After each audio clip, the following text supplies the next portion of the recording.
Welcome back to the channel. Alida Hernandez here, Rebooted Mindset. And again, today with an incredible guest, always trying to bring you new and different things. So today we have Brian Belefant. Hopefully I said his name correctly. He is an author, writer, father, director, and so on and so on. He seems to have done a lot of things in his life. And he wrote this book called The Sultan of Garbage. And it's kind of a funny story, but it's kind of letting people think about what's going on with our recycling and garbage, which I thought was really interesting because I wonder about that too. I've seen the barrages of garbage floating in the sea. I'm like, what are they doing? They're just sitting there, because there's no place to put garbage. So it's an interesting book to read, and let's learn about him and bring him in. We're going to welcome Mr. Brian here, and go.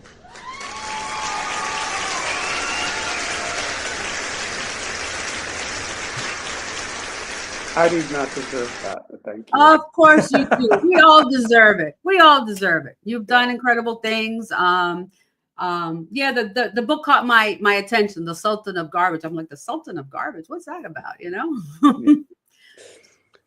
So what made you write this book, first of all? Okay, so I started out, my career was in advertising and marketing, and I got to do some really big stuff like Super Bowl commercials and stuff. Excuse me. And I kind of sort of grew a conscience. I realized I was trying to encourage people to buy stuff they didn't need with money they didn't have. And I'm perpetuating this culture of consumption and grief, consumption and waste, sorry. And it kind of started to bother me. So my first step away was like, I'm going to do something that is for me instead of for some big corporation. And that's when I got sort of seriously into the writing. And then what I found was I was writing stuff that had, I don't want meaning, significance, at least to me. And that's the whole consumption and waste thing really kind of pokes at me. Yeah. Well, like I said before my intro, I was saying about I've seen the barge, like the ship barge or something, just floating out in sea. And I'm like, why is there a pile of garbage out there? So, it's something to think about, right? What are we going to do with all this garbage? I live in Florida, and the only mountains we have is garbage mountains. Right. That's the only mountain we have. And it's sad. It is sad. I mean, I grew up in Florida too. And when I was a kid, I remember, I'd go for a walk with my parents, and my dad would just take trash and put it in the storm drain. And, and I asked him about it, and he's like, well, it goes out to the ocean. And to be fair, I mean, the guy came from a time when we thought, what's a little piece of garbage in a big, huge ocean? But now we've gotten to the point where, like, it's a lot of garbage, and the oceans aren't getting any bigger. Yeah. And it's all waste, too, because, just human waste. We had a problem the other day here that there was a leakage into one of the rivers or something, and all the waste went out there. So it's really concerning. Our water supply is being contaminated by all these things too. And I'm concerned about plastic. Like it was what the research says, like 9% of plastic gets recycled. Where's the rest of it go?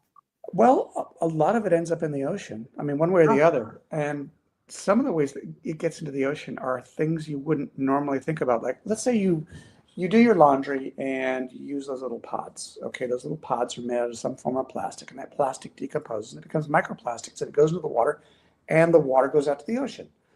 So, in addition to all the trash that ends up in, floating around and swirling in the ocean, there's all sorts of other plastic that gets out there. And the part that is, I think, really super concerning is the microplastic gets eaten by little animals, and little animals get eaten by bigger animals, and eventually it becomes part of our food supply. And then there have been studies where it gets into your bloodstream and enters your brain, and I need my brain. Well, I'll tell you right now, I have a family member that's having that problem right now. Oh. Been very ill, has microplastic in his blood, and it's very concerning. It's very difficult to get out. It's really bad, and this is a great conversation because people need to start waking up. Plastic is convenient. That's why they made it. And it's cheap. But now 30, 40 years of plastic, our Yeah. children, like I always say, it's all connected. Children having cancers and getting these weird sicknesses, and people just being sick, because they got plastic in their body. Yeah. And this is my sort of soapbox. It's all part of a bigger thing where we've built this society, and a lot of it is great, but part of the cost of that society is stuff that we don't think about, like these long-term effects. And plastic is a huge part of it. But in my mind, it's also, stress. I mean, we live in a world where we are required to work our butts off just to stay even. And the stress that puts on us. I mean, I don't know, all this stuff. It's a lot. It's a lot. I go through a lot. I was just talking about that before I got on here, because I take care of family. I'm a caretaker as well. So besides trying to run a business, trying to take care of family, a full house of people, it takes a toll. Some days I don't want to get out of bed.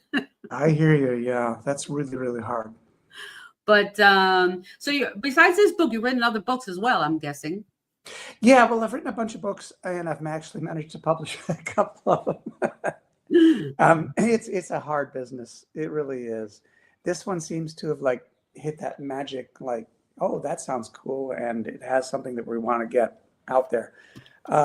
I did write another book that, excuse me, where I make my living is in real estate. And please don't yell, because I know it's assumption in ways, but not going to do that. I wrote a dating book relevant to real estate. And okay, here's the cool thing. So I got divorced years ago. And after many, many years, I'm like, I am ready to find the person. And I thought about all the rules I use in real estate for my clients. I'm like, you know what? I think they apply when it comes to dating, because I was doing dating badly. So I wrote all this list of rules, and every single one of them, except one, has a direct corollary to dating. So I kind of wrote the book as an exercise, put it into practice. It worked. I found the person I'm still with after 5.5 years. That's awesome. And so, so trust me, I know what I'm talking about.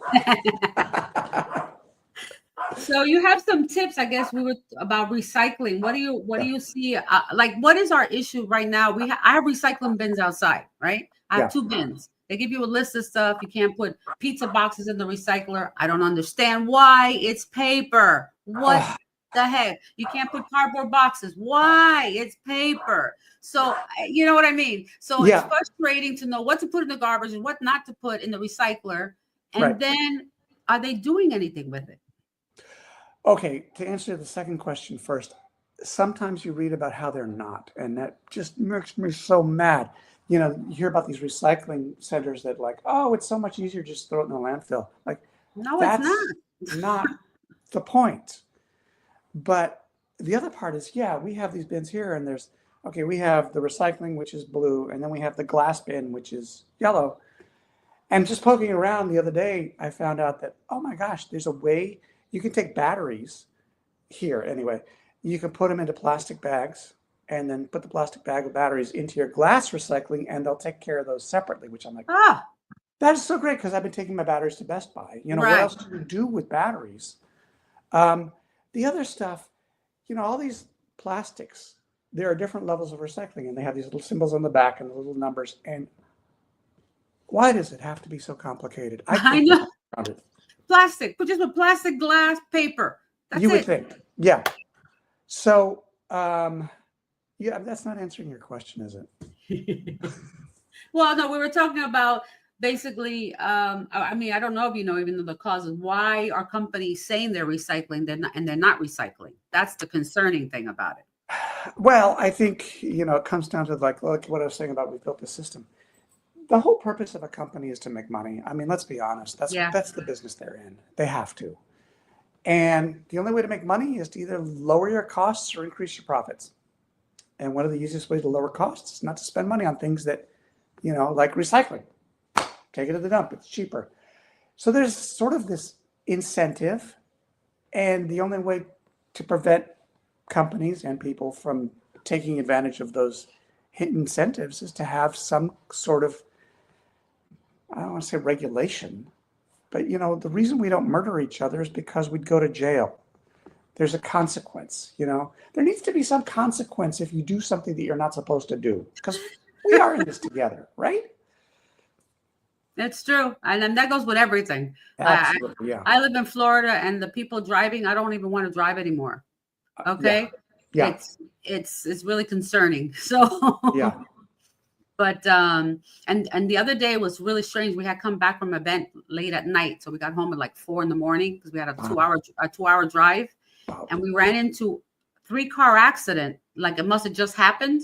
And there were just 3 cars in the middle of the highway on the 95. And we had to swerve around them because there was nobody around, and we didn't know what to do. We're like, do we stop? And I go, it's 4 a.m. I'm not stopping. I don't know who's in the car, Yeah, I mean, you see these movies, and that's like the bad guys set that up. Exactly, because you don't know. You want to help. You want to help, but you don't know what to do. And it was so late at night, and it was the 2 of us. And he said, no, I will call 911. And then we passed another. Then we went like another 10 miles, and there was a car on fire. Oh, Jesus. On the side of the road. I'm like, what's going on? What is going on? Yeah. It was scary. But recycling, when I lived in California, California has a lot of strict things about certain things, and other things are very laid back, but recycling was one. They were really trying to work, and especially recycling and having organic food and the way they grow their vegetables and everything, things were healthier, back there. Yeah. And, but here there's some places I think they don't even recycle. Like they don't even collect recycling. And this is a big state. Florida's a big state. There is. And that's a lot of garbage. There is a lot of garbage. And, I think one of the biggest problems with the garbage is the packaging. It's like, even here, I live in like this blue little oasis, and you go to buy organic produce and it's in a plastic container. Like, Thank you. I asked the other day, I said, don't you have any bottled water in glass bottle? They looked at me like I was crazy. I don't want plastic. And then people don't understand the gas stations, they put water outside in the heat. In Florida? Yeah. Yeah. What are you talking about? All the plastics inside the bottle already. Yeah. So I couldn't believe that the other day. I'm like, it's 95 degrees outside. What are you doing? Hold on, my boss is here. I want to introduce you. Mm-hmm. I got little ones too. Let me see. Aw, hey, that cutie. This is the one who was at the vet yesterday for. What kind of dog is it? I don't know. Got him at the pound. He's the best puppy ever. He looks like he's like a little poodle mixed with something. He's so cute. He's still a little out of it though. Yeah, poor thing. I know. So how can we get to like help when it comes to recycling? I know you talk about like I've done charity. I've given stuff. Let me tell you, this is I think important. People need to understand. We shop and we buy things because it feels good to go shopping and you buy something. Yeah. And let me tell you, when you get to like 80 years old, if you're blessed to make it to 80, okay. My mother and my aunt are still around. My mother's 87. And we moved and we had to downsize. Yeah. 3 houses. Let me tell you, we had stuff. I still have storages that I don't want to pay anymore. I'm like, it's been there a year. Do I need it? No. So we gave away furniture to people. I gave away things. I went to the charity. I had them come pick everything up. I don't care. Just take it. So somebody else can use it because it's too much. And I said, that's why I like the tiny houses now because it makes people think about what they need. Yeah. No, you're absolutely right. And I went through the same thing with you. I was caretaker for my mom for 3 years, and she passed away last year. And then, I'm still getting rid of her stuff. I have storage too. And the thing that's really hard for me, and probably for you too, is like the things that were important to my mom, not necessarily important to me, and the things that are important to me, she wouldn't have a clue. Right. Like my parents went on a trip. They bought this big brass tray. They used it as a coffee table for years, and then it ended up stuck behind a door, and in Florida it just got all tarnished and stuff. I want that tray. It's for whatever reason it means something to me. They don't care. They forgot it was behind the door. But then stuff she held on to, I'm like, I know. Yeah. The memories are here. The memories are inside. And I Right. think that is the hardest thing, is the emotional side of this Yeah. thing, because it's like, that's a piece of my mother. There's a piece of my father, like you want to hold on to that, but they're still with us. I know it's hard, but they're still always with us. Yeah. But we have to declutter. We do. It's But too you much. said something, and I just want to pick up on it too. It's like the whole thing about how it feels good to buy stuff. I have that. Everybody has that. That's our culture.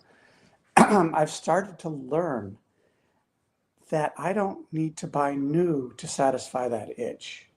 So, if I'm looking for coffee cups, yeah, I like the perfect coffee cup, and I don't know where it's ever going to come from, but coffee comes out of the mug that I got at the thrift shop just fine.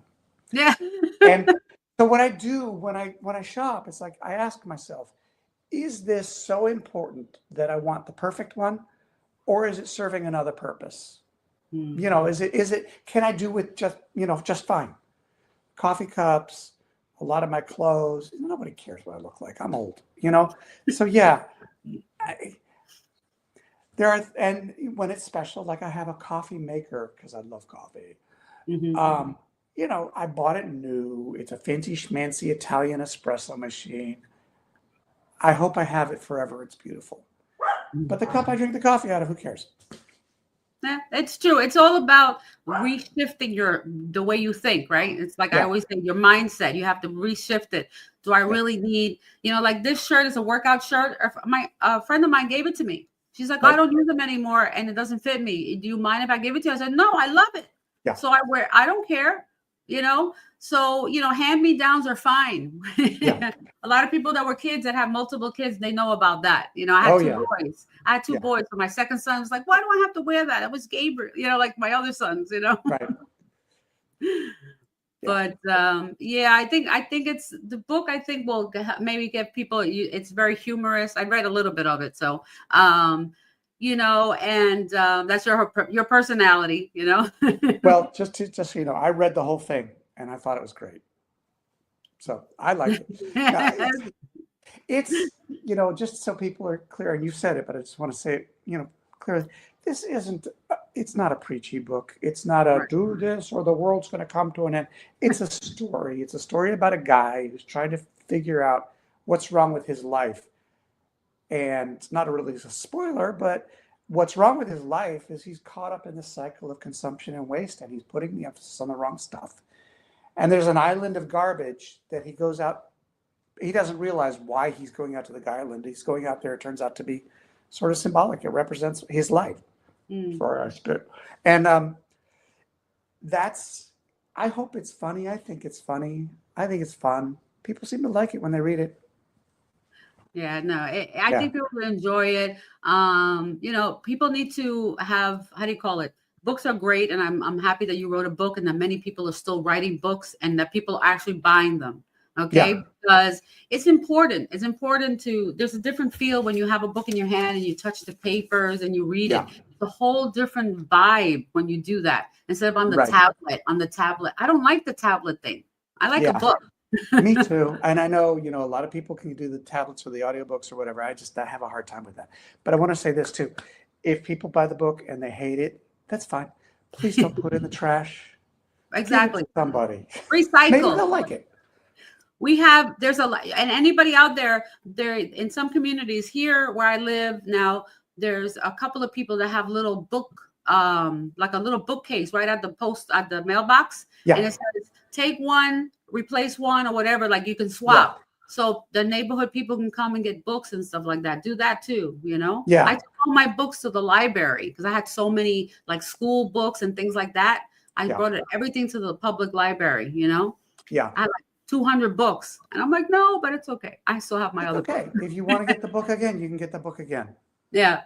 But at least I pushed it forward. I, moved it forward so somebody else can look at it. So, though I was saying, so reading books, I mean, it's good for the mind and it's good to like travel to another place or be that person in the book and kind of give yourself a different perspective in life, and maybe hopefully people think about the critical issues that we have out there about recycling and if everybody helps out a little bit, maybe, we can do something together, right?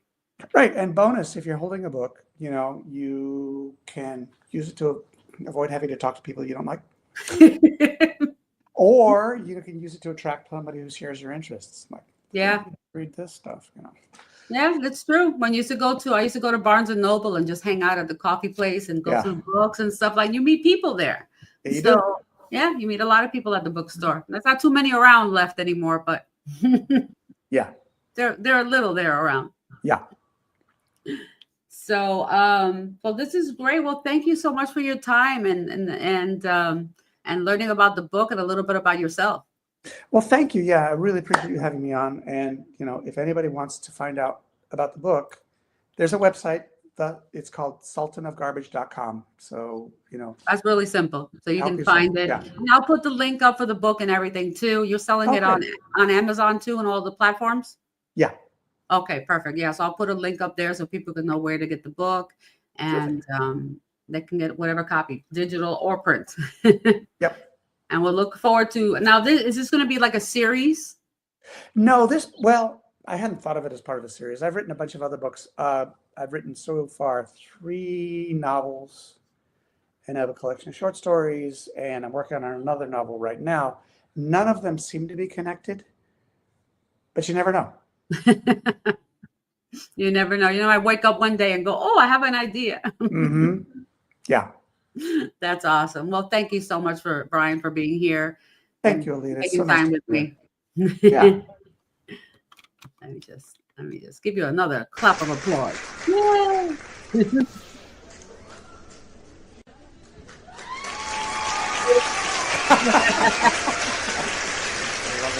I got stuck. Thank you again. I'm going to just end the recording. If I sounded stupid or anything, let me know and I'll say it again a different way. I don't want to do the outro. What is it doing?